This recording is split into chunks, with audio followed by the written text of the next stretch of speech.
morning, ARYABHATA.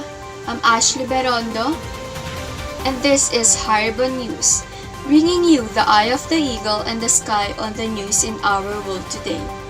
And I'm John Christian M. Gomez for Haribon News, bringing you the eye of the eagle in the sky for our news in our world today. Catastrophic events are happening in our ocean basins lately. We are here in Haribon News. We'll ensure your safety and will give you information as possible. And here's the headline for Friday, 21 January 2022. You will learn and explore the structures and features of the ocean basins, such as oceanic ridges, trenches, abyssal hill and plain, seamounts, Guyots, continental rise, continental slope, and continental shelf. You will also learn how the ocean basins evolve over time.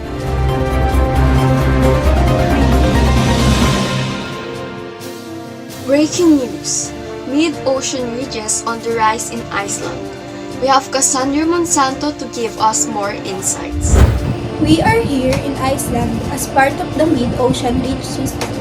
Mid-ocean ridges constitute 23% of the Earth's surface. It is normally found rising above the ocean floor at the center of the ocean basins. Mid-ocean ridges are created by the upwelling of basaltic lava and lateral rifting of ocean crust. As basaltic lava upwell, it solidifies and forms into volcanoes and even volcanic islands like here in Iceland. Mid-ocean ridges are so important because they occur along the kind of plate boundary, where new ocean floor is created as the plates spread apart. Mid-ocean ridges play a part in seafloor spreading. I'm Cassandra Monsanto reporting for Haribon News.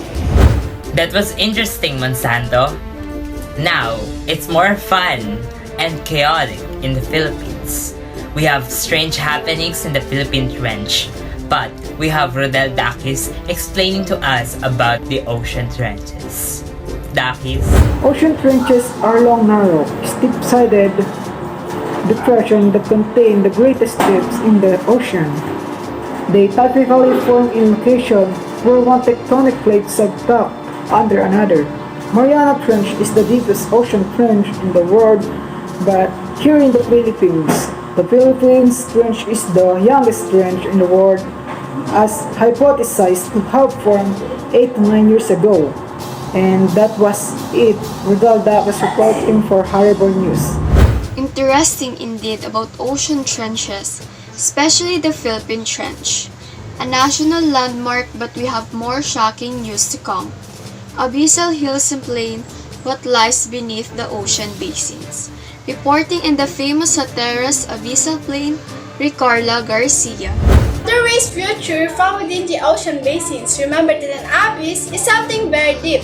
Therefore, an abyssal hill is found on the deep ocean floor. Meanwhile, abyssal plains are so flat because they are covered with sediments that have been washed up the surface of the continents for 1,000 years. I'm here in the U.S. Atlantic Madrid, north of the Bahamas, where the abyssal plains are located. Abyssal plains are just a large ocean floor deeper. Some are filled with abyssal hills that are elevated higher than the abyssal plain. Ricarla, Garcia, back to you, Haribon News. Mauna Kea. Is it a volcano or seamount? Reporting to us live today from Hawaii, we have Nica Abaño to know what is a seamount. Seamounts feature can be very large submerged volcanic mountains reaching heights up to 10,000 feet. However, they remain submerged under the surface of the water. Seamounts are formed primarily by rapid undersea buildup of basalt, a dark fine-grained rock that is the main component of the ocean's crust. Seamounts are commonly found near the boundaries of the Earth's tectonic plates and mid-plate near hotspots. In the case of Mauna Kea, geology states that it was a seamount before. Millions of years ago, Mauna Kea was submerged underwater, and it rose up to sea level, forming the shield volcano itself. And according to the geologists, since it wasn't submerged anymore, Mauna Kea is actually a volcano, but because it was a seamount before, it had a sea base, making it the tallest mountain in the world, taller than Mount Everest. The War of Mauna Kea has ended. Thank you for that, Nica Abaño. But I heard a similar thing about seamounts. I heard it was Guyo, calling Pearlyn Fontejon back to the beautiful island of Hawaii in Coco Guyo. Pearlyn, what is a Guyo? A Guyo is similar to a seamount, but it is a submerged volcanic mountain with a flat top. Guyo's structure is due to erosive processes caused by waves after years. Guyos are most commonly found in the Pacific Ocean. All seamounts can be Guyo, but not all Guyo can be seamounts. As you see, I'm here in Hawaii to discuss magnificent Coco Guyo. It's a type of underwater volcano, but not the kind of volcano you were thinking of. Coco Guyo is an extinct volcano. Coco Guyo formed about 48.1 million years ago, making it the youngest seamount in the area, according to geologists. It lies in the southern ends of Emperor Seamounts near Hawaii. Abyssal hills, seamounts, Guyo? I'm confused. What are their difference, Miss Pearlyn? Well, abyssal hills are the hill of version underwater. Seamounts are mountain but in sea. And Guyo are seamounts but have a flat top, Sir Christian. But to know how tall they are, just imagine if hills, mountains, plateaus are just submerged underwater. 48.1 million years ago, and it's young. Why is that? I don't know about it, Miss Ashley, but for geologists it's called the geological time, and everything about rocks can be young or old. But we in Haribon News are ready to find out in the next Haribon story. That was interesting enough, like a teaser for the next Haribon story. Thank you for that, Miss Fontejon. And up next, continental rise, continental slope, and continental shelf. But I thought continental things are only found on land. But we are wrong. Today we have Valerie Baltazar with an unexpected guest. Earth's finest Filipino geologists, Dr. Shane Cafe and Dr. Rosalyn Añes, to educate us about the continental rise, shelf, and slope, right there in the South China Sea and West Philippine Sea. Good morning, Dr. Cafe from the University of the Philippines. Can you explain to us what is continental rise? Continental rise is found gently sloping area before the ocean floor and at the base of the continental slope and formed by emerging accumulated deposit at the mouths of many submarine canyons. Dr. Añes, can you tell us about the continental slope? A continental shelf is a shallow, gently sloping part of the continent crust. Above 8,000 years ago, during the heights of the Pleistocene Ice Age, much of what is now a continental shelf was actually above water.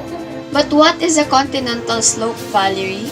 The continental slope is the part of the ocean basins that extend and slope after the continental shelf. The boundary between the continental slope and shelf is called continental shelf break. I think that was it, Dr. Cafe and Dr. Añes. I am so delighted that you gave us your time. And I am Valerie Baltazar, reporting from Haribon News. Wow, thank you so much for that, Dr. Cafe and Dr. Añes. And thank you for that, Miss Valerie. The story is not yet over.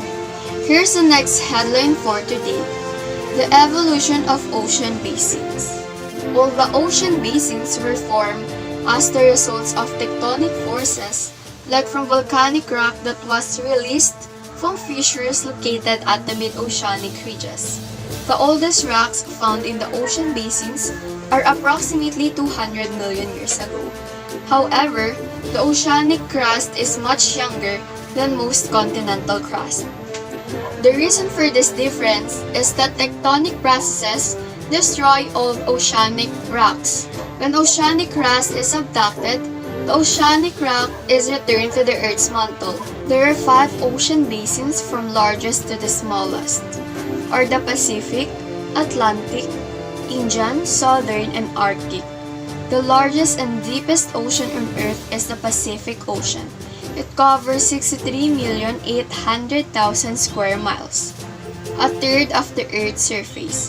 Among the major ocean basins, Atlantic Ocean has the simplest pattern of ocean floor edges.